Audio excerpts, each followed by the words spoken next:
안녕하세요. 오늘은 요게벳의 기도 2일차 우리의 도움이신 하나님이라는 주제로 말씀을 나누고 함께 기도하려고 합니다. 우선 우리의 귀한 자녀들을 위해 말씀으로 무장하고 기도하기 위해 함께 하시는 우리 부모님들을 주님의 이름으로 축복합니다. 우리가 부모로서 뿌듯함을 느낄 때가 우리 자녀들의 고민이나 어려운 문제들을 해결해 줄 때일 것 같은데요. 반대로 부모로서 참 괴롭고 힘들 때는 우리 자녀들의 바람들을, 그 요구들을 다 들어주지 못할 때가 아닌가 싶습니다. 결국 부모는 부모로서 자녀의 필요를 채워주고 어려운 문제들을 해결해주고 그들의 바람들을 충분히 들어주고 싶은 것이 우리 모든 부모님들의 바람일 것입니다. 그러나 그렇게 하는 것이 우리 자녀들을 위한 바람직한 길만도 아닐 뿐만 아니라 아무리 부모라 할지라도 우리 자녀의 안전과 필요를 위해 모두 돕고 지킨다는 것은 역부족일 것입니다. 그렇다면 이 불안하고 험난한 세상 가운데 살아가야 하는 우리 자녀들을 위해 우리 부모들은 과연 어떻게 도와줄 수 있을까요? 오늘 우리에게 주신 말씀 시편 121편 1절에서 3절의 말씀을 함께 읽겠습니다. 시편 121편 내가 산을 향하여 눈을 들리라. 나의 도움이 어디서 올까? 나의 도움은 천지를 지으신 여호와에게서로다. 여호와께서 너를 실족하지 아니하게 하시며 너를 지키시는 이가 졸지 아니하시리로다. 시편 120편에서 134편은 성전에 올라가는 노래라는 표제가 있는데 그 중에서 오늘 우리가 읽은 이 시편 121편은 엘렌 로스는 순례자의 길에서 받는 보호라는 주제를 붙여주었습니다. 순례자들이 성전에서 예배하기 위해 외곽 지역에서 예루살렘으로 여행하면서 이 시편 121편을 불렀던 것입니다.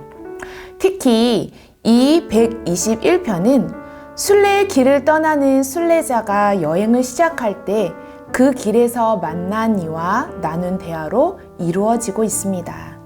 1절을 보면 순례자는 순례의 길에서 먼저 눈앞에 펼쳐진 산을 향해 눈을 든 이유를 이 순례의 길 또는 이 삶의 여정에 필요한 도움의 근원을 찾기 위함이라고 말하고 있습니다. 그리고 2절에서 순례자의 시야와 생각의 폭이 더 넓어지면서 자신이 바라보던 산 너머의 하늘, 그리고 그 하늘 아래 끝없이 펼쳐진 자연을 바라보며 나를 향한 진짜 도움은 눈에 보이는 산이라는 제한된 공간을 뛰어넘어 존재하는 절대자, 하늘과 땅을 지으신 분, 그 창조주에게서 오는 것임을 깨닫게 됩니다. 이때 3절로 넘어가면 순례자에게 뜻하지 않은 동행자와의 소중한 만남이 이루어집니다. 그 동행자는 여호와께서 순례의 길 가운데 실족하지 않도록, 즉 순례자가 흔들리고 미끄러지고 넘어지도록 위협하는 수많은 요소들로부터 순례자들의 발을 세심하게 지켜주시기를 기원하고 있습니다. 또 여호와께서 순례자를 지키시는 분, 곧 순례자의 수호자로서 졸지도 않으시기를 기원하고 있습니다. 그리고 오늘 우리가 읽지는 않았지만 4절에서 순례자는 이 동행자의 말을 통해 크게 깨달은 것이 있습니다. 그것은 언제 어디서나 천지 만물을 지으신 여호와 하나님께서 나와 직접 동행하신다는 것입니다. 앞으로 이 순례의 여정에서 어떤 일을 만나게 될지, 그리고 더 나아가 삶의 여정에서 어떤 일을 겪게 될지 아무도 알 수 없는 상황입니다. 이렇게 두렵고 걱정스러운 상황인데 여호와 하나님께서 졸지도 아니하시고 주무시지도 않으시고 나를 보호하시고 지키시며 나의 도움이 되신다는 사실을 깨닫는다는 것은 매우 소중한 경험이자 큰 힘이 될 것입니다. 이렇게 순례자는 동행자에게 나를 도우시는 여호와 하나님을 깨닫게 되었습니다.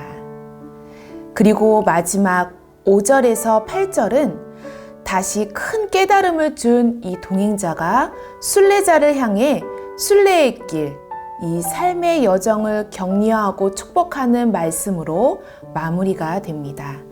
이 동행자는 순례자에게 온갖 어려움과 불행 가운데에서 여호와께서 너를 지키신다라는 선언을 4번이나 되풀이하며 격려하고 축복하고 있습니다.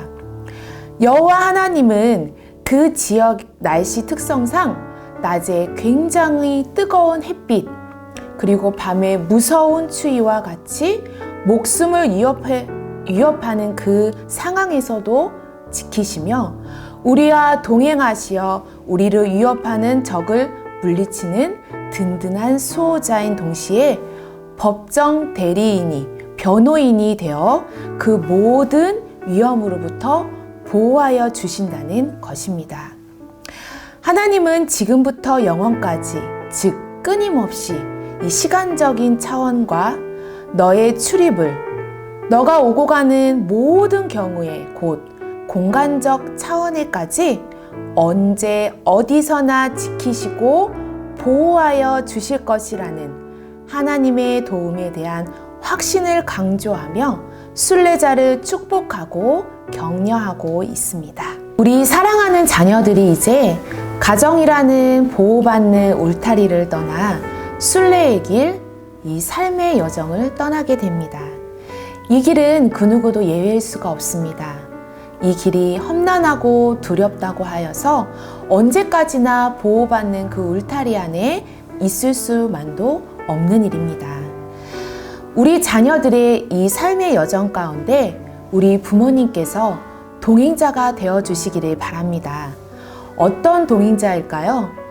어려움이 닥쳐오면 먼저 그 문제들을 해결해주고 또 먹을 것을 만들어주고 쉴만한 곳을 미리 마련해주는 것이 동행자의 좋은 역할일까요? 아니지요. 이 시편 121편에 나오는 동행자처럼 그들에게 하나님을 알려주십시오. 창조주 하나님, 전지전능하신 하나님, 언제 어디서나 함께 동행하여 주시는 하나님, 보호하여 주시고 지켜주시는 우리의 완전한 도움을 주실 수 있는 그 하나님을 깨달아 알 수 있도록, 그리고 그 하나님만을 의지하고 신뢰하며 살아갈 수 있도록 격려하여 주시고 축복하여 주시기를 바랍니다.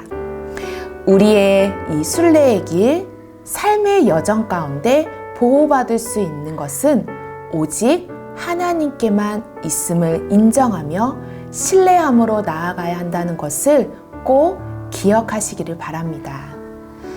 그리고 예수님께서 십자가에 지시기 전에 이제 더 이상 함께 할 수 없었던 주의 제자들을 위해 하나님께 그들을 맡기며 기도하셨던 우리 예수님의 기도처럼 부모님께서도 오직 하나님만을 의지하며 자녀들을 하나님께 의탁하기 위해 기도하여 주시기를 바랍니다.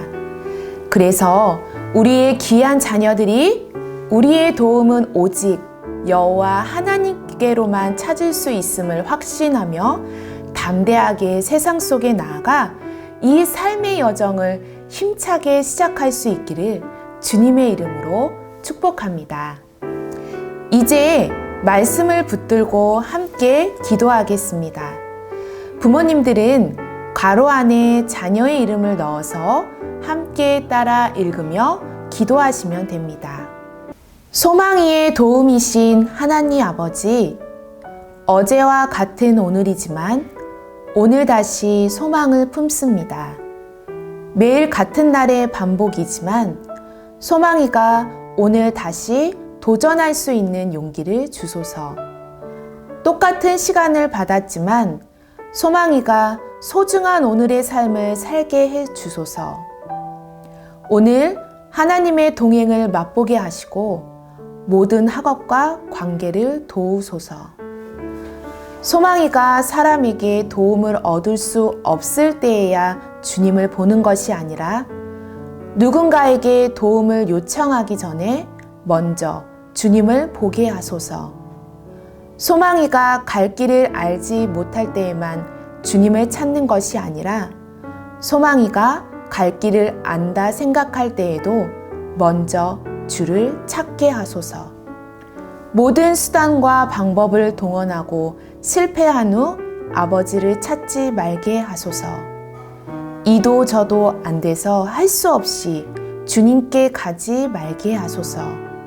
모든 것 위에 가장 우선적으로 주님을 기억하게 하소서. 그럴 때에 소망이가 실족하지 않고 주의 도우심을 받을 줄 믿습니다.